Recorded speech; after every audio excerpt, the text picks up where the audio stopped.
내가 만일 방언으로 기도하면 나의 영이 기도하거니와 나의 마음은 열매를 맺지 못하리라. 그러면 어떻게 할까? 내가 영으로 기도하고 또 마음으로 기도하며 내가 영으로 찬송하고 또 마음으로 찬송하리라. 아멘.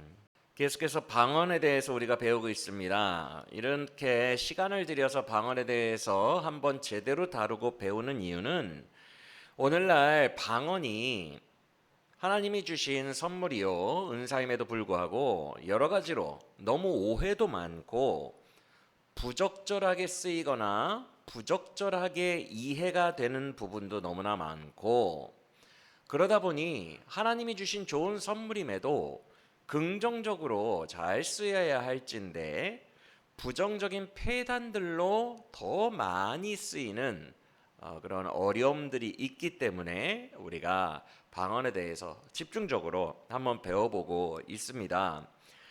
그동안 배운 이야기들 또 한번 정리해 볼까요? 흐름을 위해서. 방언이라는 현상 자체는 실제 하는 종교 현상입니다. 이것은 성경에도 명시되어 있기 때문에 뭐 두말할 여지가 없고요. 그런데 성경에 있지만 이제 보수적인 신학 진영에서는 그 방언이 성경 시대에만 있었고 소실되었다라고 그렇게 주장을 하고 있기 때문에 오늘날 우리가 현재 하고 있는 방언이 성경이 말하는 진짜 방언 같은 현상인가, 같은 종교 현상인가, 그것을 검증을 해야 되는데 그것을 신학적으로는 검증할 수 있는 방법이 없습니다. 그래서 과학적으로 검증을 한 결과 방언이라는 종교 현상은 있다라고 과학자들도 확인을 했어요. 그 이유는 여러 가지로 확인을 했죠. 전두엽을 거치지 않은 채, 즉 언어를 형성하고 의미 전달을 하기 위해서 생각하는 부분, 우리가 문장 구조를 이렇게 어휘를 선택하고 단어를 선택해서 문장 구조를 생산해내는 이 전두엽을 쓰지 않고 아무 말이나 이렇게 막 하고 있음에도 불구하고 여러 가지 뭐 거짓말 탐지기라던가 감정이라던가 그런 것들을 다 탐지한 결과 그들은 굉장히 진실한 감정으로 아무 말이나 쏟아내고 있었다. 이제 과학자들이 볼 때 진실한 감정을 쏟아내고 있더라. 이거는 거짓말이나 사기가 아니라 정말 진실한 어떤 일종의 종교 현상인 것 같다라고, 종교 현상적인 부분은 진짜다라는 것으로 지금 확인되었어요. 그런데 문제는 이게 기독교에만 있는 종교 현상이 아니라 힌두교라든가 무속 종교라든가 수많은 타 종교에도 동일한 이 방언이 형태가 존재한다는 것, 이것이 문제가 있는 거죠. 이게 왜 문제가 되냐면 우리 기독교는 여러분들 잘 아시겠지만 유일신 종교고 배타적 종교예요. 그래서 예수 그리스도 이름 외에는 구원이 없고요. 하나님, 여호와 하나님 외에는 하나님이 없습니다, 사실. 그래서 나무와 돌로 만든 다른 종교는 다 우상이며 실제로 신이 아니며 오히려 그 우상 뒤에서 마귀가 조종하고 있다라고 얘기를 해요. 기독교에 이런 전제가 바탕으로 깔려 있기 때문에 다른 종교도 방언을 한다? 그러면 그 다른 종교들은 다 마귀가 다스리고 있다고 기독교는 전제하거든요. 그럼 마귀도 방언을 줄 수 있다라는 논리가 나옵니다. 앞뒤를 맞춰보면 논리적으로. 그래서 이 종교 현상 자체는 진짜인데 마귀도 방언을 줄 수 있다라는 결과가 나오기 때문에 타종교에도 있다는 것은, 그래서 이제 문제가 되는 거죠. 성령도 줄 수 있고 마귀도 줄 수 있다. 근데 이것까지는 과학이 검증할 수도 없고 신학이 검증할 수도 없어요. 그러니까 이제 각자 알아서 해야 되는 거예요. 여러분, 우리가 이제 저도 방언을 받은 사람으로서 당연히 이걸 열린 마음으로 인정을 해야 됩니다. 이걸 인정 안 하면 이제 너무나도 미숙한 고집불통이 되는 거예요. 아니요, 나는 무조건 성령이 줬어요. 아니, 전제가 나와 있고 논리가 나와 있는데 그걸 막 무시하고 우기기를 하면 너무나도 미숙한 자가 되는 거예요. 저도 방언 받은 사람이지만 열린 마음으로 이거를 우리가 다 인정해야 돼요. 방언이라는 종교 현상은 있지만 성령이 줄 수도 있고 마귀가 줄 수도 있다. 그러므로 늘 내가 나를 양심에 비추어 여러 가지 통계와 경험에 비추어 내 스스로를 점검해야 된다. 이런 것들을 우리가 좀 열린 마음으로 인정을 해놓고 있어야 되죠. 이거는 입증이 불가능하니까. 그렇기 때문에 여러분 누누이 말씀드리지만 방언, 통변 등의 모든 종류의 신비 현상은요, 권위를 부여할 수가 없는 거예요. 본인이 우기면 그만이 되는 겁니다. 이게 신학적으로나 과학적으로 객관화시킬 수가 없어요.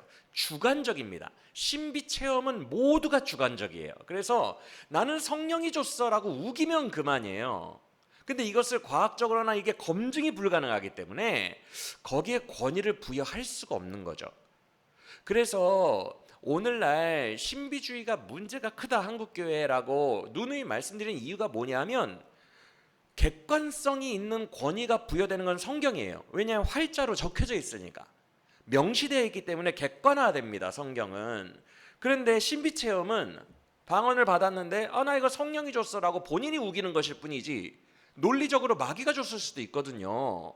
사기일 수도 있고 자기가 자기 자신을 그냥 훈련해가지고 할렐루야 할렐루야 하다가 아카라 이렇게 자기가 그냥 하는 것일 수도 있고, 이것을 과학적 신학적으로 검증이 안 되고 본인 주장입니다. 그래서 모든 신비 체험은 예언이라든지 아니면은 뭐 신유라든지 다 본인 주장이에요. 내가 했더니 치유됐다. 주관적이죠. 그렇기 때문에 뭐가 제일 문제냐면 주관적인 것을 권위를 부여해서 성경보다 더 위에 놓는 형태 때문에 지금 계속 말씀을 드리는 거예요. 그건 아니다. 진짜 아니다. 더 객관적이고 더 보편적인 성경을 더 위로 놔야 되는 게 맞는 거고, 그리고 본인이 주장한 얼마든지 사기꾼들도 주장할 수 있거든요. 나 성령 받았어 막 이렇게 얼마든지. 근데 그게 입증이 안 되잖아요.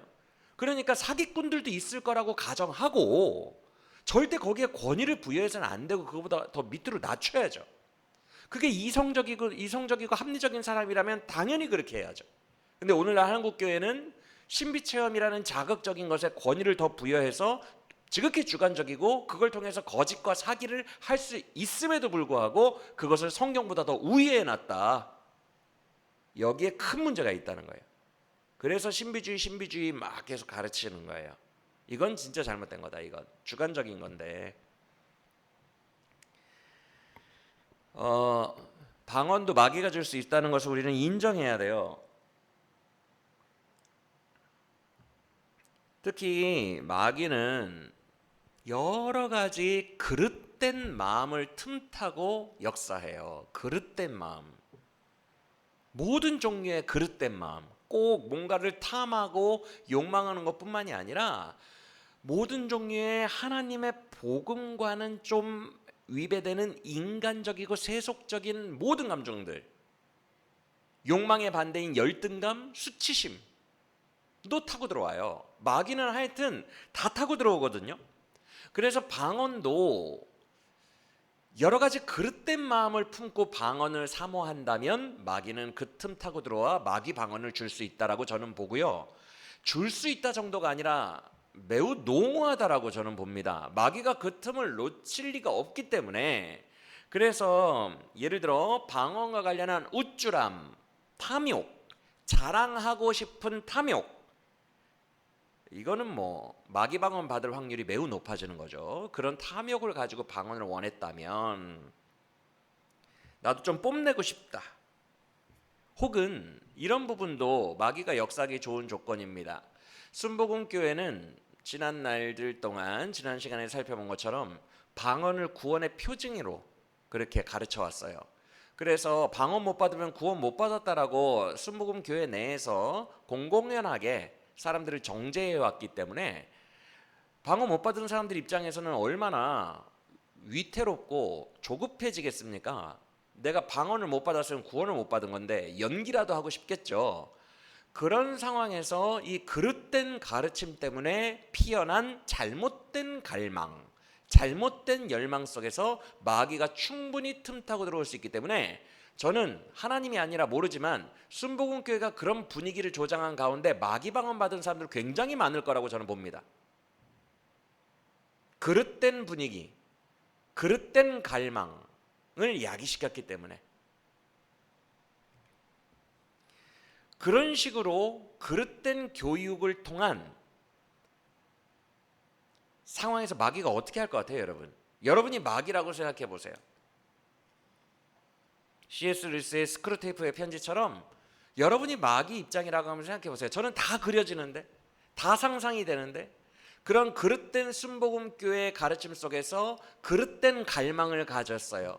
복음 자체를 소망하고 십자가를 붙들고 오직 믿음으로 구원받습니다. 예수 그리스도가 당신을 위해 한 일, 그 일 때문에 구원받습니다라고 집중시키지 않고 그릇된 방언 받아야 구원받은 거야 라는 식으로 방언이라는 뭐 복음에 견줄 수조차 없는 하찮은 것에 굉장히 의미 부여를 한 그런 순복음교회 그릇된 가르침 속에서 마귀가, 여러분이 마귀라면 어떻게 틈탈 것 같냐고요.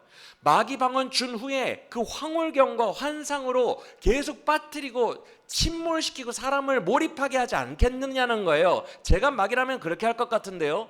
애초에 십자가의 복음, 예수의 사랑, 예수께서 나를 위하여 피 흘리신 하신 일, 하나님의 아들이 이 땅에 오신 이유, 그 가장 근원적인 진리보다 방언이라는 하찮은 것에 집중시켜 놨으니 당연히 마귀가 그렇게 틈탈 것 같은데, 신비주의적으로 저는 다 상상이 됩니다. 마귀는 하여튼간 이상한 것, 그릇된 것으로 틈타고 들어와 사람을 사로잡아갑니다. 마귀는 광명의 천사로 위장한다고 사도 바울이 바울서신에 써놨어요. 마귀는 광명의 천사로 위장한다고. 마귀는 얼마든지 내 안에서 착한 척 성령인 척 할 수 있어요. 현상을 절대 믿지 마세요. 저는요, 청년 때부터 이렇게 은혜 받을 때 머리가 뜨거워지는 현상이 있었어요. 그래서 머리가 뜨거워지면 하나님이 이렇게 머리를 쓰다듬어 주는 것 같은 기분 좋은 느낌도 들고, 그래서 머리가 뜨거워지면 따뜻하고 뜨거워지고 막 그러면 강하면 막 찌릿찌릿하기도 하고, 그러면 이게 무조건 하나님이 해주신 현상이라고 착각하면서 살 때가 있었어요. 근데 제가 그게 다 가짜라는 것을 알게 된 게, 제가 한번 굉장히 세속적인 욕망에 못 이겨서 제발 그 욕망을 성취시켜 달라고, 내가 하나님의 아들이면 그 욕망을 성취시켜 달라고 제가 간절히 원했던 적이 있었는데, 그때마다 어김없이 머리가 찌릿찌릿하고 똑같은 현상이 나올 때 제가 알아봤습니다. 그게 하나님이 기뻐하신 기도가 아니라는 것은 제 삶에서 여러 번 확증됐거든요. 다 가짜라는 거예요. 현상에 속지 마세요. 현상에 뭐 예를 들어서 내가 이렇게 막 손이 이렇게 떨린다, 어떤 특정 상황에서 손이 떨린다, 그러면 무조건 좋은 거, 무조건 성령이 준 거, 그렇게 여기에 권위를 부여해서 여기에 통계, 확증을 두고 이 현상에 하나님이라고 규정해 놓지 말라고요. 다 가짜일 수 있으니까. 그 현상은 하나님이 될 수가 없어요. 절대로 권위 부여하면 안 됩니다. 현상에 속지 마세요. 절대로 안 돼요. 거기에 권위 부여하지 마세요. 그거 하나님 아니에요.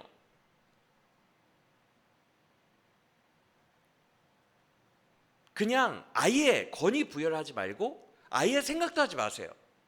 규정도 하려고 하지 마세요. 그냥 그런가 보다 하고 넘기세요. 그거는 근원이 아니니까. 그건 본질이 아니니까.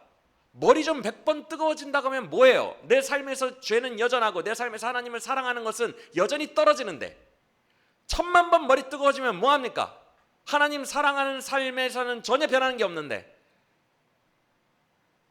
아무 의미 없어요. 그러니까 머리 뜨거워지면 뜨거워졌나 보다 하고 넘어가고, 손 떨리면 손 떨린가 보다 잊어버리세요. 의미 부여하지 마세요. 그럴 수도 있고 아닐 수도 있고, 그건 생명이 아니니까, 본질이 아니니까. 우리가 사경회 때 배운 것처럼 바울은 가는 곳마다 예언가들이 당신 예루살렘 가면은 잡혀 죽습니다라고 만류했어요. 가는 곳마다 성령에 사로잡힌 예언가들이, 성령의 예언가들이 만류했다고요. 그런데 결국 바울의 인생의 결론은 뭐예요? 거기에 권위를 부여하지 않고 그냥 난 죽으러 갈래 였어요. 왜?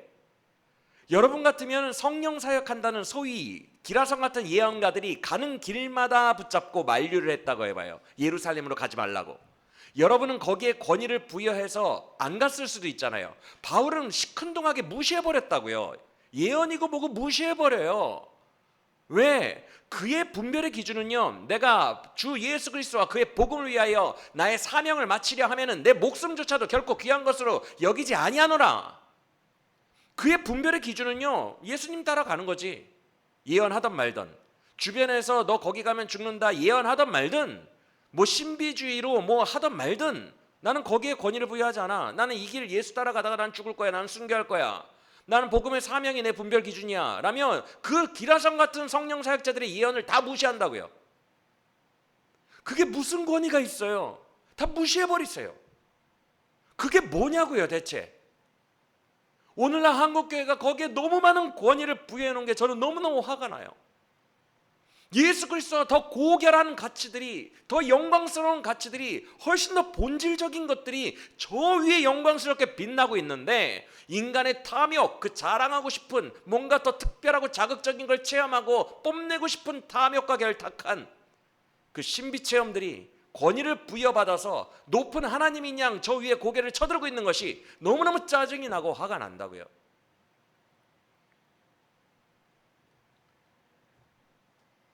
여러분, 정말 세계적으로 유명하다는 신사도 운동, 신비주의자들이 좋아하는 예언가들이 있어요. 제가 관심이 없어서 이름을 못 내온 게 참 안타까운데 다 사라졌거든요 지금. 그런데 그 사람들이 사라지면 후대에 따라쟁이들이 또 나와요.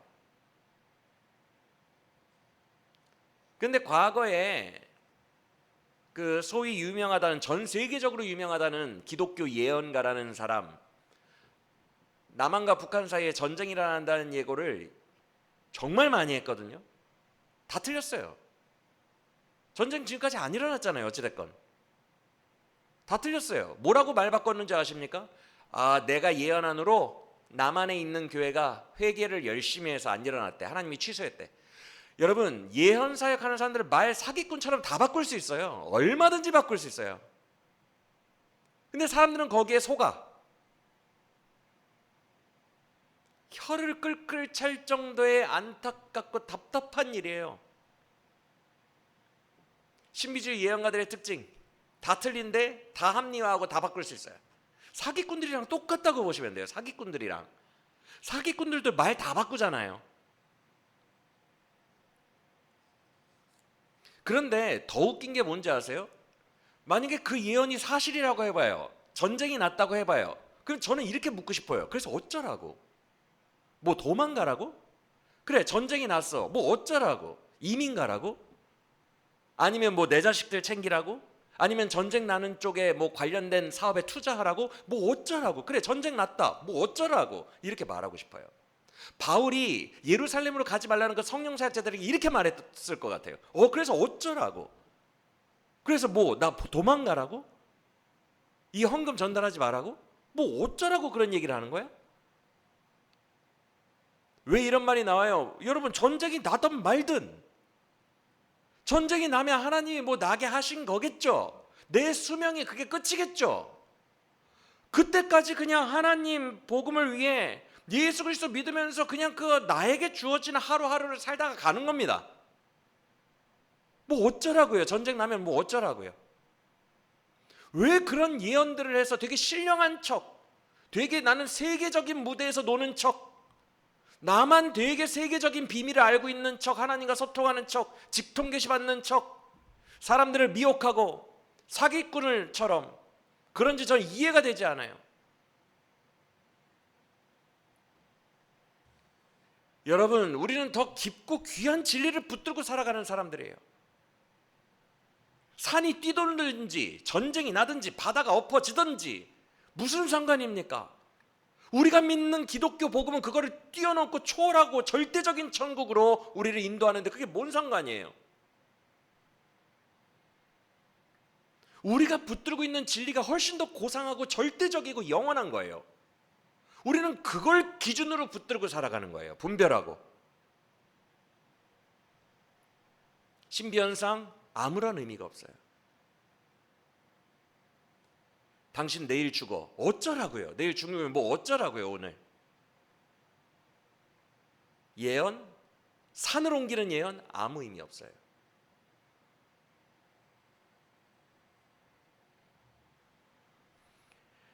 정말 혹시라도 신비 현상에 너무 가치를 두고 신비에 되게 큰 권위를 부여하고 신비 능력을 많이 가진 걸로 점수를 매기고 등수를 매기며 신비를 탐하고 있는 분이 계시다면 이제는 정말 돌이키시길 바랍니다.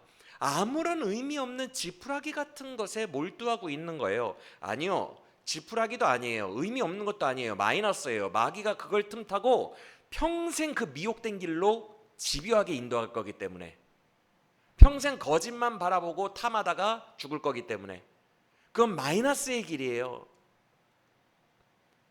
이제라도 깨어 정신 차려서 다시 더 본질적이고 근원적인 복음의 세계 안으로 돌아오시기를 간절히 권면을 드립니다. 우리의 믿음의 근거는 예수가 하신 일이어야 돼요. 예수가 우리에게 하신 일, 예수가 우리를 사랑하사 우리를 위하여 하신 일, 성경에 명시된 바로 그 일에 우리의 믿음의 근거에 뿌리를 두어야 됩니다. 그것만이 굳건한 뿌리요 반석이요 기둥임을 믿으시길 바랍니다. 이게 너무너무 중요해요.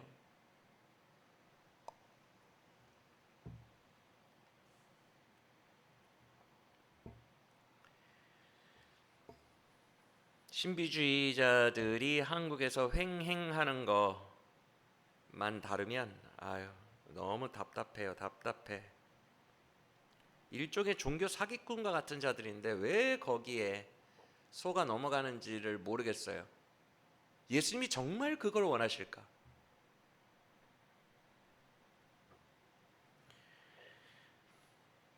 우리가 그 다음에 배운 게 뭐였어요? 방언의 종류는 애초에 두 가지였다는 거예요. 근데 사도행전 2장의 외국어 방언은 그때의 교회의 탄생과 동시에 어떤 상징적인 교회의 세계 선교에 대한 의미를 부여하고 끝났다고 했습니다. 더 이상 외국어 방언은 존재하지 않아요.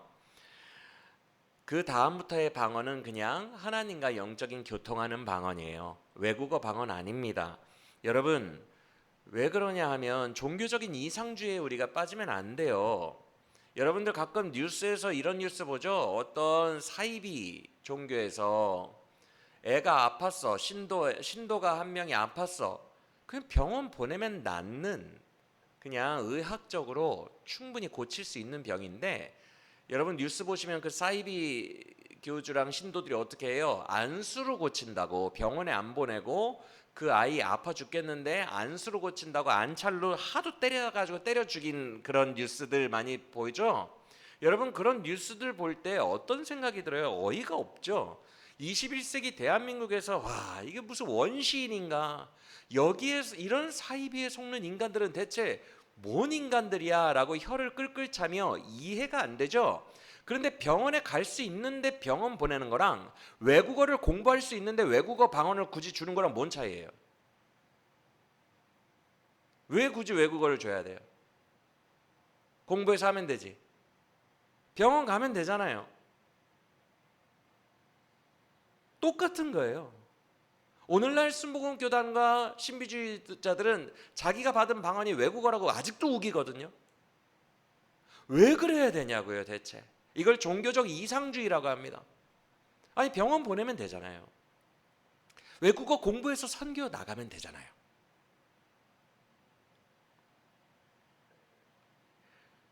오늘날에도 주님이 시력이 나쁜 사람에게 눈을 고쳐주실까요? 널린 게 안경원인데 안경 쓰면 되잖아요. 그거를 굳이 하나님이 시력을 막 고쳐줘야 돼요? 하나님이 인간의 편리함을 위해서 다 서비스해줘야 되는 서비스맨입니까? 그냥 안경 쓰면 되잖아요. 병원 가면 되잖아요. 외국어 공부해서 선교 나가면 되잖아요. 똑같아요. 방언을 외국어라고 주장하는 사람들 왜? 왜 굳이?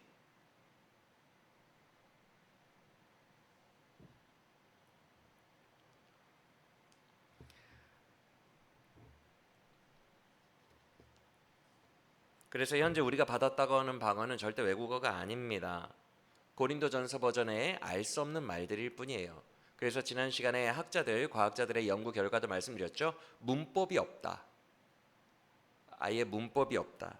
그래서 애초에 사람을 대상으로 한 의미 전달 언어는 아니다. 라고 과학자들이 결론을 내렸어요. 의미 전달 언어가 아니에요. 사람들이라고 하는 게 아니에요. 그래서 헬라어로도 글로솔랄리아라고 했다 그랬죠. 사람들이라고 하는 게 아니에요. 아무 말이나 하는 거예요. 아무 말이나. 하나님이랑 나랑 둘만 아는 인간의 의미 전달 언어가 아닙니다. 그래서 방언을 쓰임새에 맞게 써야 돼요. 선교적으로 나 외국어다. 나는 일본어 방언을 받은 것 같아. 내가 방언을 해보니까 좀 일본어 같아. 나 일본어로 선교 가라는 주님의 뜻이야. 누가 그런 식으로 분별하래요? 누가 그렇게 분별하래요? 나의 소중한 인생을. 다 신비의 권위를 둔 현상들이거든요. 신비의 권위를 둔 역효과, 안 좋은 폐단들이에요. 폐단들. 쓰임새에 맞게 방언을 써야 돼요. 선교적으로 쓰라는 것도 아니고 사람 들으라고 하는 것도 아니에요. 이건 사람에게 애초에 전달되는 의미 전달용이 아닙니다. 사람에게 들으라고 하는 것도 아니고 사람에게 영향력을 끼치려고 하는 것도 아니에요. 고린도전 14장에서 바울이 뭐라고 해요? 사람에게 아니하고 하나님께 하나니 이는 하나님께 대하여 영으로 비밀을 말함이라. 미스테리온, 비밀이라고 했어요. 여러분, 비밀이 뭐예요? 일부러 감추려고 하는 게 비밀이라고 해요. 분명히 바울이 비밀을 말함이라고 그랬거든요. 여러분, 하나님께만 비밀을 말하는 거예요. 이거는 하나님이 일부러 감추려고 한 거예요. 그런데 그걸 왜 통변합니까? 아니, 너무 웃기지 않아요? 하나님이 영으로 하나님께만 비밀을 말함이라. 비밀을 말하라고 방언을 줬는데 어디 방언해봐요. 듣고 있더니 하나님이 지금 당신을 사랑하시고. 왜 알려줘요? 왜? 통변이라는 것 자체가 너무 웃기지 않습니까? 비밀이라는데.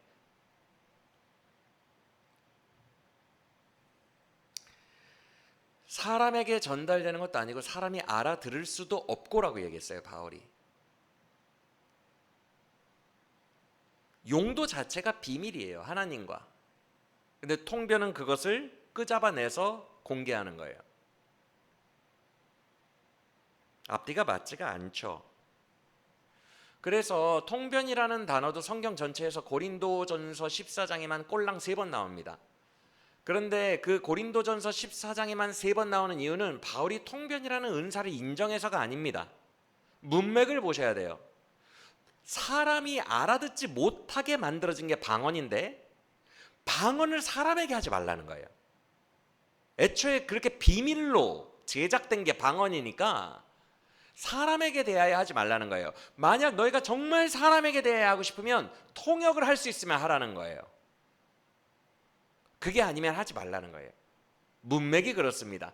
통변의 은사가 있다, 통변이 대단한 거야 라고 권장해 주는 게 아니라 지금 14장의 문맥 전체가 다 알아들을 수 있느냐 없느냐의 얘기거든요. 계속 그들이 너희를 외국인으로 하나니 뭐 어쩌고 저쩌고 계속 그 얘기예요. 문맥 자체가. 그래서 통변을 인정하고 권장하는 것이 아니라 통변을 할 수 있으면 하고, 우리나라 개역성경에서 통변이라고 번역을 해놨으니 되게 뭔가 신령한 뭔가가 있을 거라고 생각되는데 헬라어 원어로는 해설입니다. 해설. 번역도 아닙니다. 해설이에요. 그러니까 번역해 주는 것도 아니고 그냥 설명해 주는 거죠. 설명해 주는 거.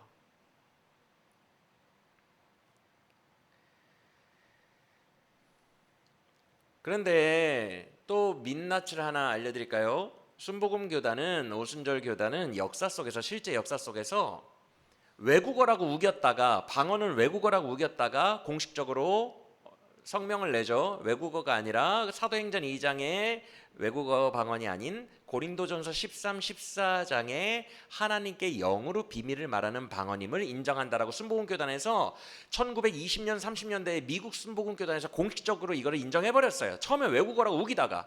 그것도 되게 부끄러운 일이거든요, 사실. 되게 부끄러워하고 수치스러워해야 돼요, 사실.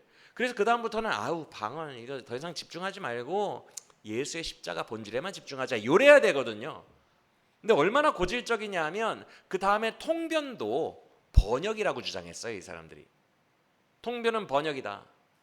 그래서 장로교단이랑 과학자들이 어떻게 했어요? 여러 가지 검증을 하는데 한 사람이 한 방언 녹음기를 들고 통변 은사 있다는 사람들에게 다 갖고 가서 통변을 해달라고, 동일한 방언을 가지고 통변을 해달라고 부탁했는데 1000명이면 1000명이 다 달라. 표본이, 해설이 다 달라요. 그 증거 자료를 들고 순복음교회에 가니까 순복음교회가 그때 한 번 더 성명을 발표합니다. 통변은 번역이라고 우기다가 해설이며, 통변은 그저 해설일 뿐이며, 방법은 방언을 하게 하면 그 듣는 자가, 통변자가 마음에 떠오르는 생각을 주님 주신 것이라고 믿고 그냥 다 말하는 거다라고 순복음 교단에서 공식적으로 인정을 해버렸어요. 마음에 떠오르는 영상이나 느낌이나 말들을 그냥 주님이 주신 거라고 알고 말하는 것뿐이라고 통변에 대해서 얘기를 했다고요, 이미. 그러니까 순복음 교단은 계속 어거지로 우기다가, 되게 신령한 것인 것처럼 우기다가 말을 바꿨어요. 역사 속에서 2번이나 외국어라고 우기다가 통변이라고 우기다가. 부끄러운 줄 알아야 돼요. 이제는 더 이상 방언이나 신비주의에 집착을 안 했으면 좋겠어요. 역사 속에서 이렇게 수치스러운 일들을 몇 번 당했잖아요.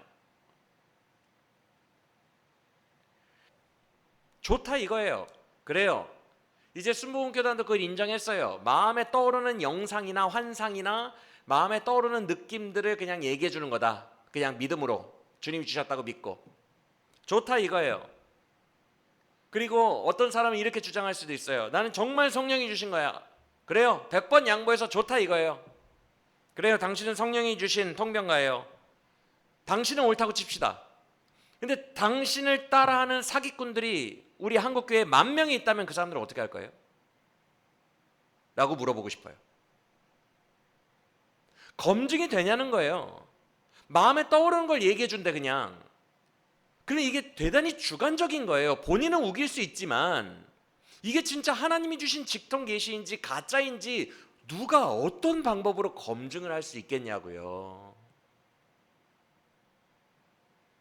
만약에 사기꾼이면 어쩔 거예요? 검증하는 측정기가 있는 것도 아닌데.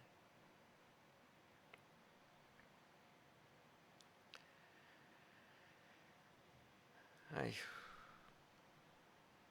그러면 이렇게 주장하겠죠. 열매를 보면 압니다.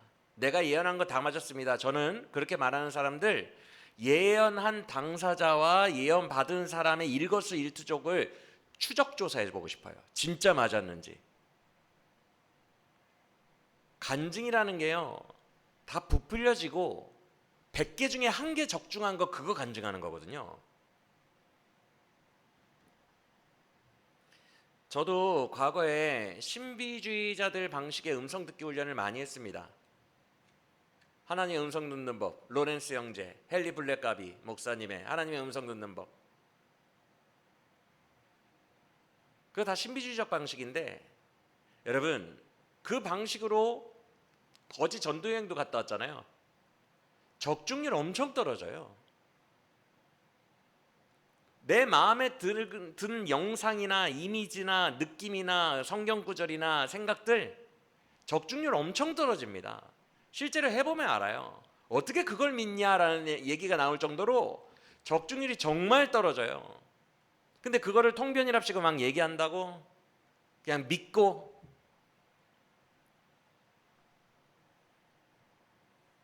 저는 과학자들이 더 나은 것 같아요. 같은 녹음기를 들고 여러 통변가들한테 갔더니 이 사람은 하나님이 위로해 주는 말을 하셨습니다. 이 사람은 회개하라는 말을 하셨습니다. 이 사람은 선교가라는 얘기를 하셨습니다. 과학자들이 보고 비웃었겠죠. 똑같은 방언을 듣고 그렇게 다른 결론을 내니. 저는 그것이 더 맞다고 봐요.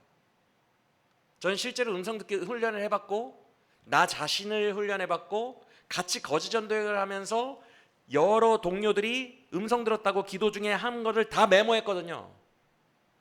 제가 리더였기 때문에 그걸 다 메모했어요. 왜냐하면 이걸 메모해가지고 추적해야 되거든. 통계를 뽑아내야 되거든. 다 메모했는데 적중률이 10%도 안 돼요. 다 이상한 소리예요. 나중에 다 맞춰봤어요. 뭐가 적중됐는지. 그걸 어떻게 믿습니까? 통변을.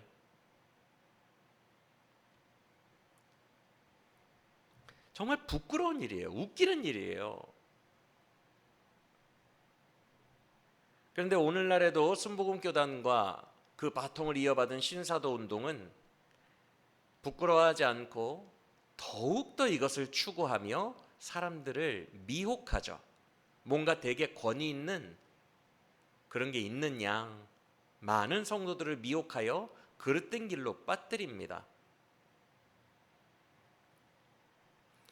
저는 인류 역사 속에서 하나님께서 방언을 소실시키셨다 그랬잖아요. 1700년, 1800년 동안. 그 이유가 있다고 봐요. 이런 폐단이 있으니까 하나님이 어련히 알아서 안 주신 거예요. 어련히 알아서. 사람들이 이런 식으로 할 게 뻔했거든요. 그런데 오순절 운동하는 사람들이 하나님이 어련히 알아서 폐하신 이 방언을 억지로 다시 이 세상에 끌어온 거예요. 이거는 제 얘기가 아니라 많은 학자들이 말하는 겁니다. 방언이 인류 역사 속에서 다시 등장한 계기는 사람들의 사모함이었다 라고 많은 학자들이 얘기를 해요. 그래서 여러분 참 신기한 게 세속학자들도 이걸 되게 신기하게 여기거든요. 방언은 되게 쉽게 받는 거예요. 세속학자들이 놀란 것 중에 하나가 방언은 너무 쉽게 받는다. 전이 되듯 굉장히 쉽게 받는다. 이거에 놀랐어요, 사실.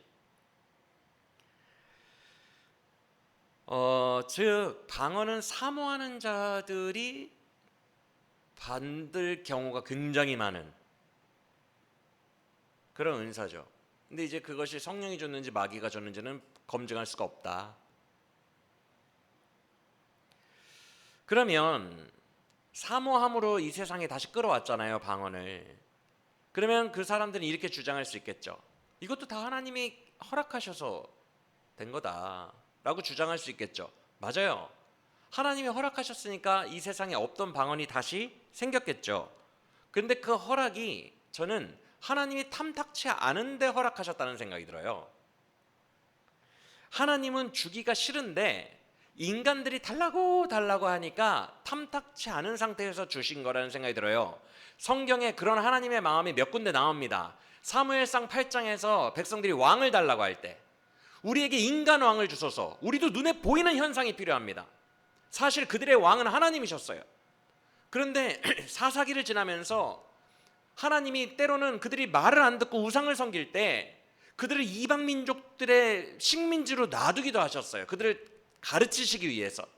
그런데 그렇게 식민지의 지배를 여기 지배받고 저기 지배받고 계속해서 고통당하다 보니까 이 이스라엘 백성들이 화가 나고 너무너무 짜증이 나서 우리에게도 눈에 보이는 인간 왕을 주세요. 그때 뭐라고 합니까? 여러분들 사무엘상 읽으셨겠지만 이방 민족들처럼 우리도 왕이 있어야 되겠습니다. 이방 민족들처럼. 그때 하나님이 뭐라고 하시죠? 사무엘에게 되게 탐탁치 않게 그래 줘라 왕 이렇게 말씀하시거든요. 저는 방언도 비슷하다고 봐요. 그래 줘라. 그런데 사무엘아 네가 백성들에게 이렇게 말해줘라. 폐단이 있을 거라는 걸. 그래서 사무엘상 8장에서 사무엘이 뭐라고 합니까? 그래 왕을 너에게 주시기라 하나님이 허락하셨도다. 그러나 너희가 이것을 알라. 그날에 너희가 세운 그 왕이 너희가 사모하며 받은 그 왕이 너희의 아들과 딸을 잡아가 딸을 그의 노예로 삼을 것이요 아들을 그의 군사로 삼을 것이요 너희의 토지와 재산과 양과 소를 뺏어가 그의 소유로 삼을지라. 그래도 삼겠느냐? 방언도 똑같다고 봐요. 억지로 끌어왔어요. 하나님이 탐탁지 않게 허락하셨어요. 엄청난 폐단으로 교회 전체를 신비주의로 몰아가고 있어요. 저는 똑같다고 봐요. 이런 사건들 되게 많아요. 매출하기 달라고 출애굽기에서 울부짖을 때에 모세에게 뭐라고 하시죠? 그냥 줘라. 질리도록 씹어먹도록 줘라. 내가 한 달 동안 그들의 코와 입에서 고기 냄새가 사라지지 않을 정도로 질리도록 주리라. 그게 정말 이뻐서 준 걸까요? 우리는 알잖아요. 하나님 탐탁치 않은데 허락하시는 거 되게 많아요. 점술가 발람도 똑같아요. 발람이 예언하러 갈 때 주님이 막으셨어요. 가지 말라고. 근데 자꾸만 와서 꼬드기고 백지 숲혀주고 예언해달라고 하니까 하나님이 나중에는 발람을 그래 가라 가 라고 허락하십니다. 주님이 허락하셨다고 해서 주님이 다 기쁘게 허락하셨다고 생각하지 마세요. 인간이 막 사모하고 달라고 하면 왕을 허락하시듯이 주시는 경우도 되게 많아요. 폐단이 있을 건데 그렇게 원하냐? 그래 주마.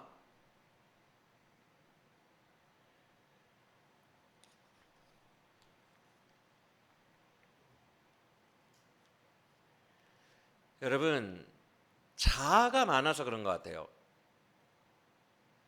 그냥 하나님이 주신 것을 순응하면서 살면 되거든요. 그 시대에 방언이 없었으면 그냥 없는 대로 살면 돼요. 훨씬 더 고상하고 좋고 위대한 복음도 있고 성령도 있고 예수님도 계시잖아요. 훨씬 더 근본적인 것들이 아직 충분히 살아있는데 왜 방언이라는 아주 협소한 걸 연구하고 사모하고 있습니까? 그게 저는 자아라고 봐요. 그냥 주신 대로 먹고 살고 주신 대로 그냥 사는 것이 제일 좋거든요. 하나님의 어련히 알아서 그냥 제일 선하게 우리의 삶을 인도하실 거잖아요. 그렇죠? 그냥 순응하면 돼요. 감사하면 순응하면 됩니다. 근데 자아로 억지로 끌어왔잖아요, 방언. 그러니까 이런 폐단이 생긴 거라고 저는 봅니다. 그런데 그런 하나님의 마음도 모르고 하나님이 나에게 방언 주셨다고 막 자랑하고 하나님이 기뻐서 주셨다고 막 자랑하고 간증하고 그러면 안 된다는 거죠. 사랑하는 여러분, 이렇게 생각하면 좋을 것 같아요. 왕을 요구했잖아요. 그 당시에 그 첫 세대 왕을 요구했던 세대는 진짜 자아가 많고 잘못했죠. 그런데 그 후대 세대들은요, 그 조상들이 그렇게 왕을 신청해가지고 왕정 제도가 생겼잖아요. 그러면 그 후대에 태어난 사람들은 자기는 그냥 원하지도 않는 자기의 의사와는 상관없이 태어나니까 왕을 섬기고 있는 거예요. 왕정 제도가 있으니까. 우리가 방언받은 우리가 지금 그렇다고요. 우리에게 임한 방언이 딱 요 꼴이에요. 이거랑 똑같아요. 그냥 우리 방언 받은 거예요. 그러면 어떻게 해야 되느냐? 그 후대에 태어난 사람들도 왕정 제도 속에서 하나님을 섬기려고 노력했잖아요. 바르게 섬기려고 노력했잖아요. 우리도 똑같아요. 이 방언에 대해서 제대로 알고 이 방언 안에서 가장 바르게 섬기도록 노력을 해야 돼요. 똑같다고 보면 됩니다. 최대한 건강하게 방언을 이해하고 사용하는 것이 우리에게 적합하겠다 라고 생각을 합니다. 자, 그러면 오늘 주제 말씀 좀 배워야 되는데,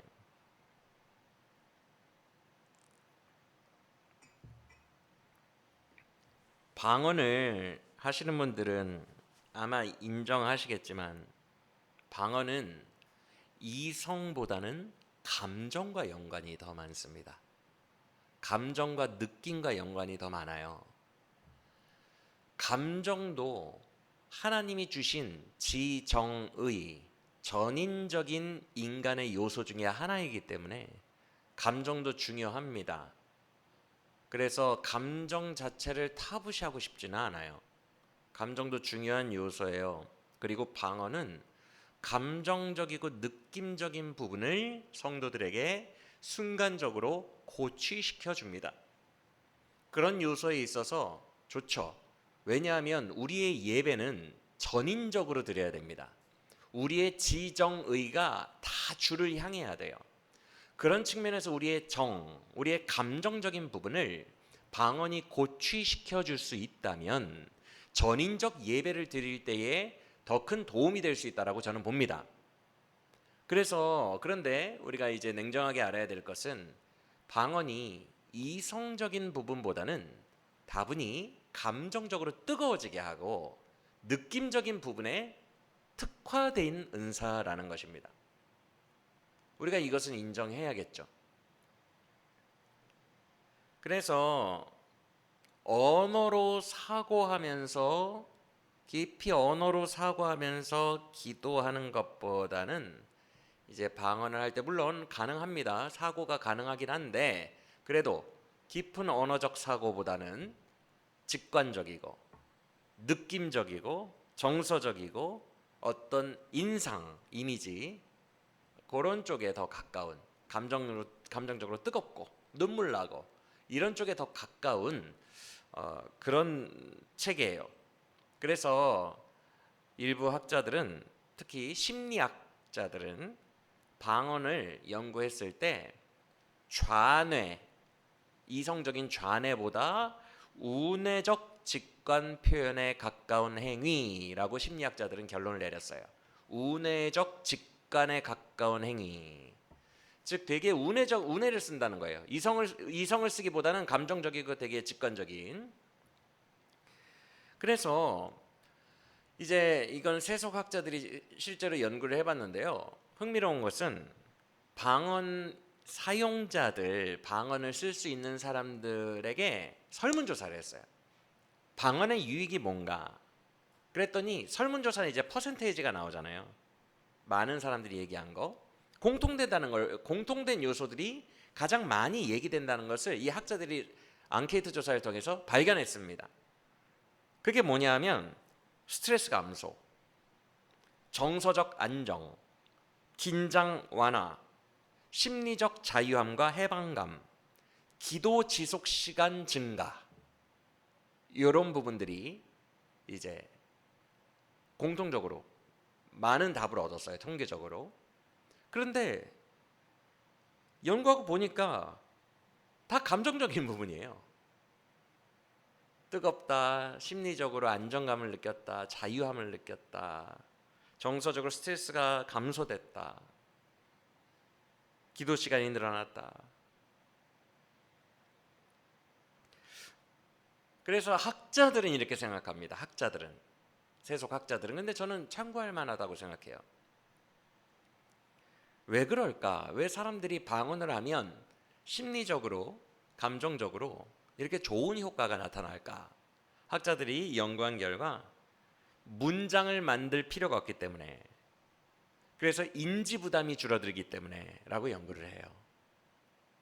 이제 그들만의 해석인 거죠. 문장을 굳이 만들 필요가 없으니까 인지 부담이 줄어든다. 즉 쉽게 말하면 이런 겁니다. 우리의 이제 보통의 기도는 계속 생각합니다. 기도할 때 계속 치열하게 생각하고 집중합니다. 그리고 문장을 구성하죠. 하나님 앞에. 여러분 기도할 때 문장 구성하죠? 하나님 앞에 헛얘기 나오면 안 되잖아요. 그래서 저도 하나님께 기도하다가 막 헛얘기 나올 것 같으면 아 주님 죄송해요, 이거 아니고 이렇게 번복을 합니다. 하나님 앞에 기도를 헛소리를 할 수가 없잖아요. 함부로 할 수가 없잖아요. 저도 막 그런 얘기 나오면 막 번복하거든요. 주님을 경외하니까. 이런 부담감이 있죠. 문장을 구성해야 되고 경외하는 하나님께. 근데 방언은 그냥 전도협을 거치지 않으니까 그냥 막 나오니까 언어적 부담이 없어요. 그리고 또 언어적 부담이 없이 감정 표현이 증가합니다. 그래서 이제 세속학자들은 이 감정 표현이 증가하고 좀 자유하고 언어적 부담이 적고 이런 부분들이 일종의 다른 종교의 종교적 명상과 좀 비슷한 효과가 있다라고 세속학자들은 그렇게 결론을 내렸어요. 이런 말씀을 드린 이유가 진짜 중요한 얘기를 하려고 해요. 오늘 본문에서 바울이 뭐라고 합니까? 방언으로 기도하는 것은 영이 기도하는 거지 내 마음이 기도하는 거 아니다. 이 얘기를 하고 싶어서 그래요. 여기서 마음이라는 헬라어가 노우스라는 헬라어인데 여러분이 생각하는 그 마음 아닙니다. 이 노우스라는 헬라어는 생각, 이해, 인지, 분별, 이성이라는 뜻이에요. 그러니까 마음이라고 지금 번역을 해놔서 뭔가 정서적인 느낌으로 이해하실 수 있는데 절대 그런 게 아니고 되게 로지컬한 이성, 분별, 생각 이런 뜻입니다. 노우스라는 단어 자체가. 그래서 이렇게 말하는 거예요. 방언을 하면 노우스가 마비된다는 거예요. 노우스를 쓰지 않는다는 거예요. 생각, 인지, 분별 이게 없다는 거예요. 그래서 그쪽에 열매가 안 맺힌다는 거예요. 바울이 분명히 얘기하고 있어요 지금. 그래서 바울이 그 다음 절에서 해답을 냅니다. 그러면 우리가 어떻게 해야 될까? 영으로 기도를 하는데 영으로만 하지 말고 마음으로 해야 열매를 맺힌다. 여러분 이게 무슨 말이냐면 삶의 변화가 있어야 될 거 아니에요. 삶의 변화가 감정으로 일어나는 것은 거의 없습니다. 여러분, 감정은 오히려 삶에 많은 실패를 일으켜요. 예를 들어서 좀 감정적으로 내가 이 친구들과 축구 동아리 하는 거 너무 재밌어. 감정적으로 이 친구들도 너무 좋고 축구 동아리도 너무 좋아. 건강에도 좋을 것 같아. 그래서 축구에 갔는데 거기에서 막 싸움이 일어나서 감정이 상했다거나 하면 가기 싫어지죠. 삶의 변화 부분에 가장 취약한 게 감정입니다. 감정은요, 좋아했다가 사랑했다가 싫어졌다가 미워졌다가 냄비 같아요. 그래서 이걸로는 삶의 변화에 가장 오히려 방해가 되지, 삶의 열매에 방해가 되지 긍정적인 요소로 작용하지 않아요. 오히려 삶의 열매를 맺으려면 로지컬한 이성이 있어야 돼요. 그래, 내가 이 죄를 지어서 무슨 이익이 있어? 이 죄 짓지 말아야지. 나는 하나님께로 가야지. 오히려 이성과 연관이 있지, 순간적으로 뜨거워봐야, 막 감정적으로 뜨거워봐야 집에 돌아가서 또 집이 난장판이고 이런 거 보면은 또 감정 확 올라와가지고 은혜 다 쏟아버립니다. 감정이라는 녀석이 원래 이래요. 그래서 지금 바울은 이 진리에 대한 이성을 써야 된다. 노스. 근데 방언을 하면 영만 기도하지 노스는 전혀 사용되고 있지 않다. 이게 있어야 삶의 변화가 있을 거 아니냐라고 얘기를 하는데, 여러분, 이건 정말 맞는 말인 게요, 영적 성장과 전혀 관련이 없어요. 그 증거가 지금 고린도 교인들이 증거예요. 고린도 교인들 은사가 넘쳐나는 교인들인데 영적으로는 2장에서 뭐라 했어요? 바울이 3장에서 너희는 젖먹이와 같고 말이 안 통한다. 너무 유치해서 말이 안 통한다. 영적으로는 너희는 가장 정말 유치한 사람들이다라고 2장과 3장에서 바울이 노골적으로 말하는 장면 나오잖아요. 그렇죠? 이 고린도 교인들이 방언을 했다는 게 증거입니다. 방언 백날 많이 해봐야 영적 성장과 아무 관련이 없어요. 그걸 지금 바울이 말한 거예요. 방언을 내가 만약 말하면 나의 영은 기도하거니와 나의 마음은 삶에 아무런 열매를 맺지 못한대요. 왜? 이성으로 생각하지 않으니까. 이해가 되십니까? 그래서 다음 절에서 방언으로 혹시 기도하더라도 이성을 사용하라고 얘기를 한 거예요. 마음으로도 기도해야 열매를 맺는 거예요. 물론 방언은 폄하하는 거 아니에요. 아까도 말씀드렸지만 우리가 예배는 전인적으로 드려야 되거든요. 우리의 의지, 결단도 드려야 되고 우리의 이성도 드려야 되고 우리의 감정도 드려야 돼요. 예배는 우리의 모든 걸 다 드려야 되기 때문에 방언은 특히 직관적이고 감정적인 부분, 정서적인 부분을 매우 뜨겁게 만들어줍니다. 그래서 전인적 예배를 드리기에 한 요소를 채워주기 때문에 분명히 도움이 돼요. 하지만 방언 이상주의, 방언만 하면 막 다 된다, 삶도 변하고 막 다 된다, 이건 절대 아니라는 거죠. 방언에 대해서 객관적으로 아셔야 된다는 거죠. 방언은 딱 그 정도만 해주는 역할이라는 거, 이런 것들을 우리가 배움을 통해서 하는 거예요. 이렇게 안 그러면 방언을 너무 무슨 신주단지 모시듯이 너무 이상향으로 올려버리기 때문에 안 돼요. 그러면 이렇게 배워야 돼요. 그래서 방언을 지금 이렇게 좀 오해하는 사람들이 이렇게 주장합니다. 방언을 하면 예언 능력이 생긴다. 계시를 수신하는 능력이 증가한다. 계시를 내가 받는 수신하는 능력이 방언했을 때 더 증가한다. 영적 레벨이 방언을 많이 할수록 상승한다. 천사의 언어를 해독할 수 있는 능력이 방언을 많이 사용하면 할수록 통변과 천사 언어 해석 능력이 증가한다. 특별한 영적 계급이 생긴다. 다 가짜예요. 이런 식으로 의미 부여하는 사람들 사입이라고 생각하시면 됩니다. 절대 안 그래요. 방언은 딱 그 수준입니다. 여기 너무 이상한 의미 부여를 하는 순간부터 이상해지는 거예요. 여러분, 방언을 많이 하고 수십 시간 해도 미성숙한 사람이 있고요, 방언을 전혀 안 하는데도 한경직 목사님처럼 성숙한 사람들이 있어요. 의미가 없다는 거예요. 큰 의미가 없어요. 우리의 삶을 변화시키는 것에 오히려 십자가 복음과 성령 예수 그리스도와의 인격적인 관계가 훨씬 더 큰 영향을 줍니다.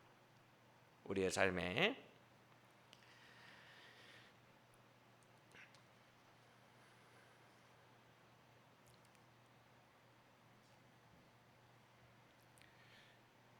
그래서 지금 바울이 이 본문을 통해서 오늘 본문을 통해서 말씀하는 것은 우리가 한국말로 기도하잖아요. 그럼 무슨 말을 하는지를 내가 알잖아요. 내가 내 언어를 만들고 있으니까 내 머리가 무슨 말을 하는지를 아니까 생각이 움직입니다. 생각이 움직이다 보니 깨달음이 발생해요. 이 생각 속에서 깨달음이 발생해요. 맞아. 예수님이 나를 사랑하시는데 내가 죄 지을 때도 예수님이 그걸 옆에서 다 보고 계셨을 거 아니야. 예수님은 무소부재하신데 아우 예수님 마음이 얼마나 아팠을까. 자꾸만 언어적으로 생각을 하고 하다 보니 깨닫게 되고 그 깨달음이 나에게 마음의 결단을 주고 그런 과정이 지금 바울이 중요하다고 생각하는 거예요. 노우스. 그런데 방언은 내가 무슨 말을 하는지를 몰라. 전두엽을 거치지 않고 좌뇌를 거치지 않고 막 나오고 있어요 지금. 그러니까 생각이 따라가질 못해요. 생각이 굉장히 감각적인 생각뿐이에요. 감각적인 생각. 그래서 저도 방언을 할 때 최대한 이성을 쓰려고 하는데 저는 분명히 모르겠어요. 방언은 이거는 다 주관적이잖아요. 체험이라는 게 되게 주관적이기 때문에 저는 저의 경험밖에 말할 수가 없어요. 저는 방언을 할 때 최대한 생각을 많이 하려고 합니다. 입은 떠들라. 어차피 내가 알지 못하니까 입은 떠드는데 나는 내 마음으로 계속해서 간구를 해야지라고 생각을 많이 합니다. 그러면 저는 이 생각이 깊어질수록 방언이 안 되고 멈추는 걸 많이 경험했거든요. 생각이 굉장히 논리적으로 깊어지고 분명해질수록. 반면에 방언을 할 때 뜨거움과 생각이 더불어 나올 때는 이 정도. 주님 저도 선교하고 싶어요. 저도 주님께 가까이 가고 싶어요. 이 정도의 아주 단순한 문장들은 방언과 함께 계속 생각으로 나올 수 있어요.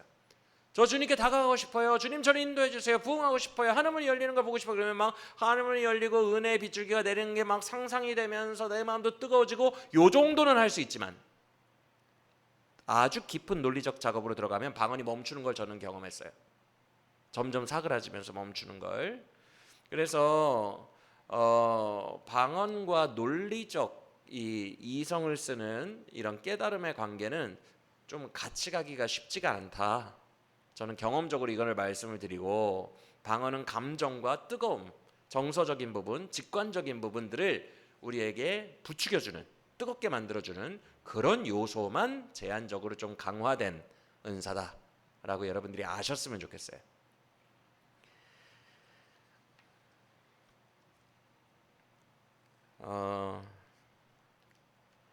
여러분 오늘 여러 가지를 배웠습니다.